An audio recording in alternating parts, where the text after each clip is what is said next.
Hi hello ನಮಸ್ಕಾರ ಸ್ನೇಹಿತರೆ, ನಿಮ್ಮ ಅಲೆಮಾರಿ ವಾಹಿನಿಗೆ ಸ್ವಾಗತ. ನಾನು ಈ ದಿನ ಬಂದಿರೋದು ಕಾಶಿಯಷ್ಟೇ ಪವಿತ್ರವಾದ, ಕಾಶಿಗಿಂತಲೂ ಗುಲಗಂಜಿ ತೂಕದಷ್ಟು ಹೆಚ್ಚು ಪುಣ್ಯವನ್ನು ಭಕ್ತಾದಿಗಳಿಗೆ ಪ್ರಸಾದಿಸುವ ಪುಣ್ಯಕ್ಷೇತ್ರ ತಿರುಮಕೂಡಲು ನರಸೀಪುರಕ್ಕೆ. ಉತ್ತರ ಭಾರತದ ಪ್ರಯಾಗದಲ್ಲಿ ಗಂಗೆ ಯಮುನೆಯರು ಗುಪ್ತಗಾಮಿನಿಯಾದ ಸರಸ್ವತಿಯೊಡನೆ ಸಂಗಮವಾಗುವಂತೆ ಈ ಪರಮ ಪವಿತ್ರ ಕ್ಷೇತ್ರದಲ್ಲಿ ಕಪಿಲ ಕಾವೇರಿಯರು ಗುಪ್ತಗಾಮಿನಿಯಾದ ಸ್ಫಟಿಕ ಸರೋವರದಲ್ಲಿ ಸಂಗಮವಾಗುತ್ತವೆ. ಆದ್ದರಿಂದಲೇ ಈ ಕ್ಷೇತ್ರವನ್ನು ದಕ್ಷಿಣ ಕಾಶಿ ಎಂದು ಕರೆಯುತ್ತಾರೆ. ಕಾಶಿಯ ಪ್ರಯಾಗದಲ್ಲಿ ನಡೆಯುವಂತೆ ಇಲ್ಲಿಯೂ ಕೂಡ ಪ್ರತಿ 3 ವರ್ಷಗಳಿಗೊಮ್ಮೆ ಮಾಘ ಶುದ್ಧ ಹುಣ್ಣಿಮೆಯಂದು ಕುಂಭಮೇಳ ನಡೆಯುತ್ತದೆ. ಆ ಕುಂಭಮೇಳದಲ್ಲಿ ಸಹಸ್ರಾರು ಜನರು ಪಾಲ್ಗೊಳ್ಳುತ್ತಾರೆ.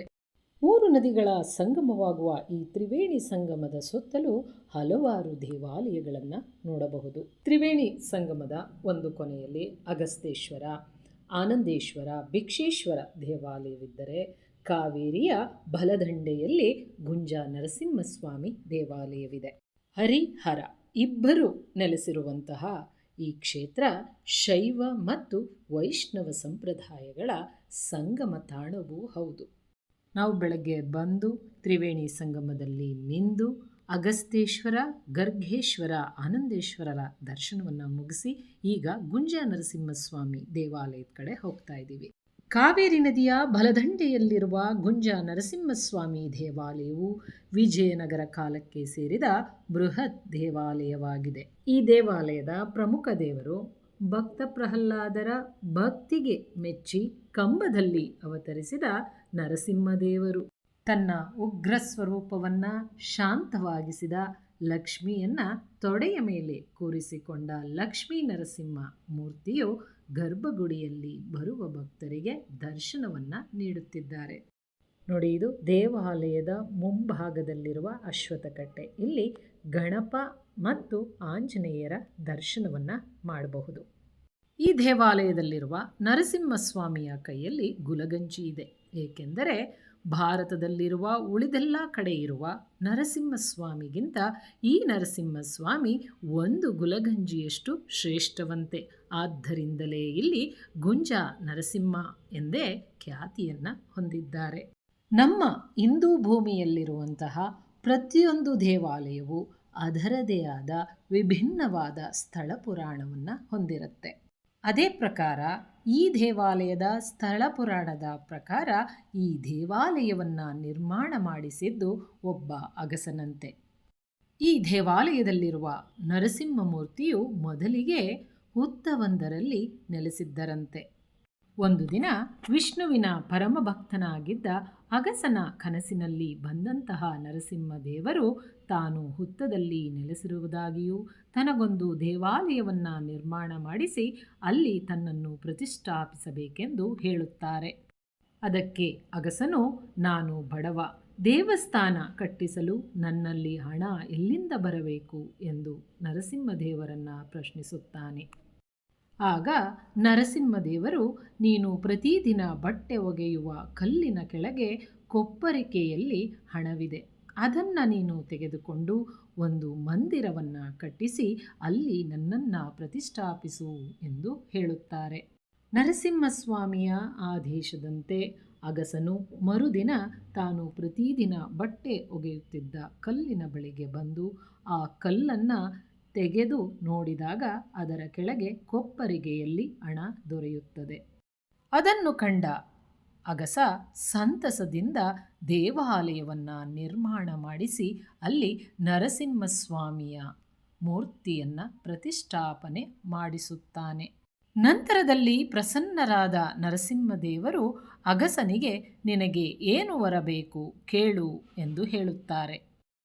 ಆ ಸಮಯದಲ್ಲಿ ಅಗಸನು, ನನ್ನ ಪಾಪಕರ್ಮ ಕಳೆದು ಮೋಕ್ಷ ಪಡೆಯಲು ಕಾಶಿಗೆ ಹೋಗಿ ಗಂಗೆಯಲ್ಲಿ ಸ್ನಾನ ಮಾಡಿ ಪವಿತ್ರವಾಗಿ ಮೋಕ್ಷ ಪಡೆಯಬೇಕು ಎಂದು ಕೇಳಿಕೊಳ್ಳಲು, ಅದಕ್ಕೆ ಉತ್ತರವಾಗಿ ನರಸಿಂಹದೇವರು, ನೀನು ಕಾಶಿಗೆ ಹೋಗುವ ಅವಶ್ಯಕತೆ ಇಲ್ಲ, ಈ ಕ್ಷೇತ್ರವು ಕಾಶಿಗಿಂತ ಒಂದು ಗುಲಗಂಜಿ ತೂಕದಷ್ಟು ಹೆಚ್ಚು ಪುಣ್ಯವಾದುದು ಎಂದು ಕೈಯಲ್ಲಿ ತಕ್ಕಡಿ ಹಿಡಿದು ತೂಕ ಮಾಡಿ ತೋರಿಸುತ್ತಾರಂತೆ. ಅಂದಿನಿಂದ ಈ ಕ್ಷೇತ್ರಕ್ಕೆ ದಕ್ಷಿಣ ಕಾಶಿ ಎಂದು ಕರೆಯಲಾಗುತ್ತದೆ. ಹೀಗೆ ನರಸಿಂಹದೇವರು ಒಂದು ಗುಲಗಂಜಿ ಹೆಚ್ಚು ತೂಕ ಪುಣ್ಯವಾಗಿರುವುದನ್ನು ಕೈಯಲ್ಲಿ ಗುಲಗಂಜಿ ಮತ್ತು ತಕ್ಕಡಿ ಹಿಡಿದು ತೋರಿಸುತ್ತಿರುವುದರಿಂದ ಗುಂಜಾ ನರಸಿಂಹ ಎಂದು ಸ್ವಾಮಿಗೆ ಹೆಸರು ಬಂದಿದೆ. ಗರ್ಭಗುಡಿಯಲ್ಲಿರುವ ಲಕ್ಷ್ಮೀ ನರಸಿಂಹಸ್ವಾಮಿಯು ಒಂದು ಕೈಯಲ್ಲಿ ತಕ್ಕಡಿ ಮತ್ತು ಮತ್ತೊಂದು ಕೈಯಲ್ಲಿ ಗುಲಗಂಜಿಯನ್ನು ಹಿಡಿದಿದ್ದಾರೆ. ದೇವಾಲಯದ ಗರ್ಭಗುಡಿಯ ಹೊಸ್ತಿಲು ಅಗಸನು ಬಟ್ಟೆ ಒಗೆಯುತ್ತಿದ್ದ ಕಲ್ಲೆಂದು, ಆ ಕಲ್ಲಿನ ಮೇಲಿರುವ ಚಿತ್ರಣ ಅಗಸನದೆಂದು ನಂಬಿಕೆಯಿದೆ. ಸಂಪೂರ್ಣವಾಗಿ ಕಲ್ಲಿನಿಂದ ನಿರ್ಮಾಣವಾದ ಈ ದೇವಾಲಯ ವಿಶಾಲವಾಗಿದ್ದು ದ್ರಾವಿಡ ಮತ್ತು ಹೊಯ್ಸಳ ಶೈಲಿಯ ವಾಸ್ತುಶಿಲ್ಪದಿಂದ ಕೂಡಿದೆ. ನಾವು ಬಂದಿದ್ದ ದಿನ ಅಷ್ಟು ಜನ ಇರಲಿಲ್ಲ. ಆದ್ದರಿಂದ ದೇವಾಲಯಕ್ಕೆ ಒಳಗಡೆ ಹೋಗ್ತಿದ್ದಾಗೆ ನರಸಿಂಹಸ್ವಾಮಿಯ ದರ್ಶನ ಆಯಿತು. ಗುಂಜಾ ನರಸಿಂಹಸ್ವಾಮಿ ದೇವರ ದರ್ಶನವನ್ನು ಮುಗಿಸ್ಕೊಂಡು ಗರ್ಭಗುಡಿಯ ಸುತ್ತ ಒಂದು ಪ್ರದಕ್ಷಿಣೆ ಹಾಕೋಣ ಅಂತ ಗರ್ಭಗುಡಿಯ ಹಿಂಭಾಗಕ್ಕೆ ಬಂದಿದ್ದೀವಿ. ನೋಡಿ, ಇಲ್ಲಿಂದ ಚೆಲುವನಾರಾಯಣ, ಸೀತಾರಾಮ, ಬೆಣ್ಣೆ ಕೃಷ್ಣ, ವರದರಾಜಸ್ವಾಮಿ ಹೀಗೆ ಎಲ್ಲ ದೇವರುಗಳ ಪುಟ್ಟ ಪುಟ್ಟ ಗುಡಿಗಳನ್ನು ನೋಡಬಹುದು. ಜಗದ್ಗುರುಗಳಾದ ಶ್ರೀ ಆದಿಶಂಕರಾಚಾರ್ಯರು ಇಲ್ಲಿಗೆ ಭೇಟಿ ನೀಡಿ ಇಲ್ಲಿನ ತ್ರಿವೇಣಿ ಸಂಗಮದಲ್ಲಿ ಸುಮಾರು 6 ತಿಂಗಳುಗಳ ಕಾಲ ತಪಸ್ಸನ್ನು ಮಾಡಿದ್ದರಂತೆ.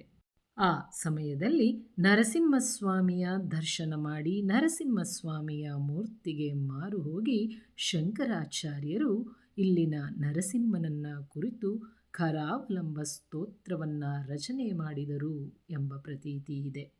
ಈ ದೇವಾಲಯದ ಪ್ರಾಕಾರದ ಗೋಡೆಯ ಮೇಲೆ ನವನರಸಿಂಹರ ಚಿತ್ರಣವನ್ನು ನೋಡ್ಬೋದು. ದೇವಾಲಯವನ್ನು ಪ್ರದಕ್ಷಿಣೆ ಹಾಕುತ್ತಾ ದೇವಾಲಯದ ಎಡಭಾಗಕ್ಕೆ ಬಂದರೆ ಅಲ್ಲಿ ಲಕ್ಷ್ಮಿಯ ದೇವಾಲಯವನ್ನು ನೋಡಬಹುದು. ವಿಷ್ಣು ಇದ್ದ ಮೇಲೆ ಲಕ್ಷ್ಮಿ ಇರಲೇಬೇಕಲ್ಲವೇ? ಲಕ್ಷ್ಮಿಯ ದರ್ಶನವನ್ನು ಮಾಡಿಕೊಳ್ಳಿ. ಈ ದೇವಾಲಯ ಧಾರ್ಮಿಕ ದತ್ತಿ ಇಲಾಖೆಗೆ ಒಳಪಟ್ಟಿದ್ದು ಬೆಳಗ್ಗೆ 6 ಗಂಟೆಯಿಂದ ಮಧ್ಯಾಹ್ನ 12:30ರವರೆಗೂ ಮತ್ತು ಸಂಜೆ 5:30ರಿಂದ ರಾತ್ರಿ 8:30ರವರೆಗೂ ಓಪನ್ ಇರುತ್ತೆ. ಭಾನುವಾರ ಮತ್ತು ವಿಶೇಷ ದಿನಗಳಲ್ಲಿ ಮಧ್ಯಾಹ್ನ 2 ಗಂಟೆವರೆಗೂ ಓಪನ್ ಇರುತ್ತೆ. ನಾವು ಬಂದಿರೋದು ಭಾನುವಾರ, ಈ ದಿನ 2 ಗಂಟೆವರೆಗೂ ಓಪನ್ ಇತ್ತು. ನೋಡಿ, ಇಲ್ಲಿ ಸಾಲಿನಲ್ಲಿ ಜನ ನಿಂತಿದ್ದಾರಲ್ಲ, ಇವ್ರು ನಿಂತಿರೋದು ಕಂಬದ ಮೇಲಿರುವಂತಹ ಚಿನ್ನದ ಪಲ್ಲಿಯನ್ನು ಮುಟ್ಟಲು. ಇಲ್ಲೊಂದು ಏಣಿ ರೀತಿ ಹಾಕಿದ್ದಾರೆ. ಈ ಮೆಟ್ಲನ್ನು ಹತ್ಕೊಂಡು ಹೋಗಿ ನಾವು ಬಂಗಾರದ ಪಲ್ಲಿಯನ್ನು ಮುಟ್ಟಬೇಕು. ಅರ್ಚನೆ ಮಾಡಿಸೋಣ ಅಂತ ಅರ್ಚನೆ ಟಿಕೆಟನ್ನು ಕೇಳಿದೆ. ಅದಕ್ಕೆ ಅವರು ಈ ದಿನ ದರ್ಶನಕ್ಕೆ ತುಂಬ ಜನ ಇದ್ದಾರೆ, ಆದ್ದರಿಂದ ಅರ್ಚನೆ ಇರೋದಿಲ್ಲ ಅಂತ ಹೇಳಿದ್ರು. ದೇವಾಲಯದಲ್ಲಿ ಪ್ರತಿದಿನ ಸೋಮವಾರದಿಂದ ಶುಕ್ರವಾರದವರೆಗೆ ಅಭಿಷೇಕ ಇರುತ್ತೆ ಮತ್ತು ಕಲ್ಯಾಣೋತ್ಸವ ಮತ್ತು ಗರುಡೋತ್ಸವವನ್ನು ಆಸಕ್ತರು ಮಾಡಿಸಬಹುದು. ನೋಡಿ, ಇಲ್ಲಿ ಎದುರುಗಡೆ ಕಾಣಿಸ್ತಾ ಇದೆಯಲ್ಲ, ಇದೇ ಅನ್ನದಾಸೋಹ ಕೇಂದ್ರ. ಇದು ದೇವಾಲಯದ ಪಕ್ಕದಲ್ಲಿದೆ.